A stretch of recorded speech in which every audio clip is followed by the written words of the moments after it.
Charlotte Works is the workforce development board serving Mecklenburg County and your source for the latest labor market news. Let's take a look at the finance industry in Charlotte.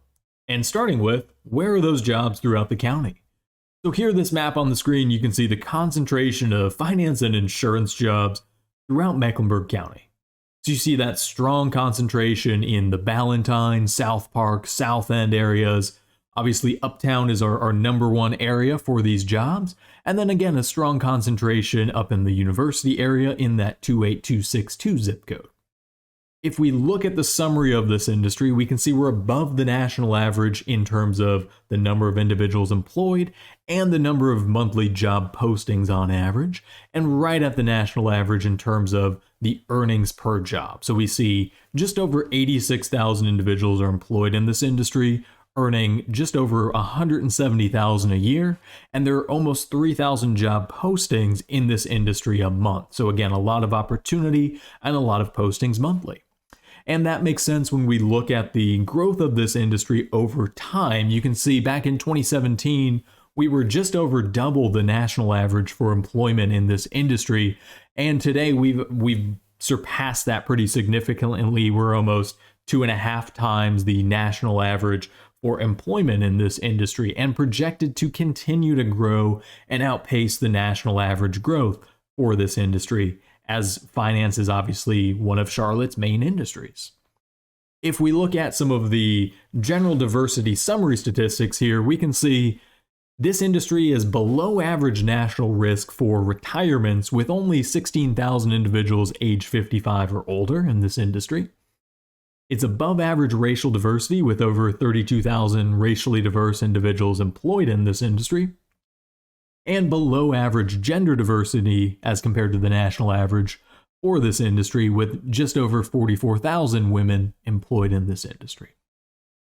If we look at the unemployment trends for this industry, you can see that this industry really didn't have the same impact in terms of unemployment throughout the pandemic as a lot of other industries had. You see that blip in March, but then stayed pretty consistent really until the end of 2021. And then we've actually started to see a large rise in the number of individuals from this industry that are now unemployed, again, with a lot of interest rate, a lot of updates with the interest rate going on. We've seen that inversion of the yield curve leading to a lot more conservative approaches from institutions in this industry.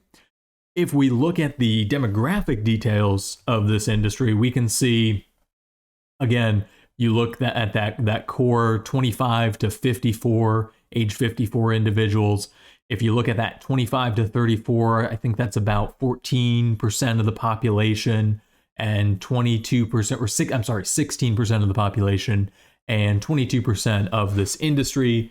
And then that 45 to 54 is, again, I think that is about 14% of the population of Mecklenburg County and 27% of this industry. If we look at this by race and ethnicity, you can see predominantly white industry, with over 62% of employees are being white. 22% of employees in this industry are Black or African American. That's slightly below Mecklenburg County, around 32%. 7% of workers in this industry are Asian. That's just above the county average of 6%.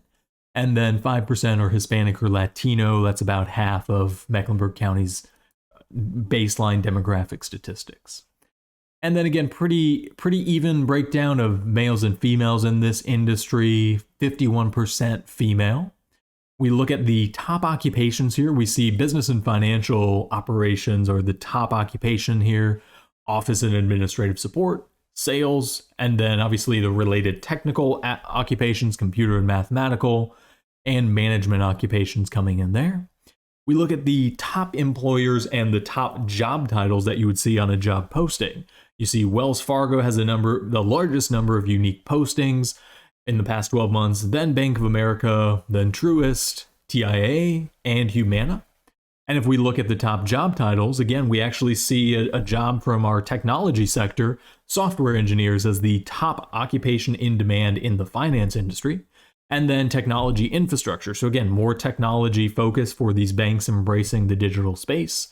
Lead business consultants, product owners, again, that's going to be for technical development with those software engineers, and technology business consultants. So a lot of focus in leaning heavily into IT.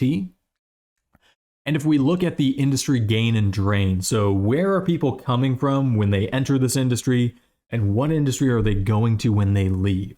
So again, this is a broader level industry code, so commercial banking, no big surprise to see that there. We see a large number of individuals are actually coming from colleges and universities and also exiting to colleges and universities. And then we also see financial transaction processing services. So not a big surprise to see that industry gain and drain here. If we look at what does that look like in terms of skills, so what are the top skills in demand by this industry? We can see regulatory compliance as a bit of an up and down there, but that's been one of the top ones pretty consistently. Just a general finance skill has been in demand, financial services. We see that strong demand for risk appetite. So again, we talked about that inverted yield curve. Companies looking at risk management as well, trying to make sure that they're in the best position to be successful going forward. And if we look at the impact to the regional economy, we can see this contributes over $38 billion to our gross regional product, and $18 million of which are local earnings. So again, this has a strong impact on our local economy. And so that's all I have for you about the finance industry, but I hope you enjoyed this quick update. For more information or for assistance as a business or a job seeker, visit charlotteworks.com.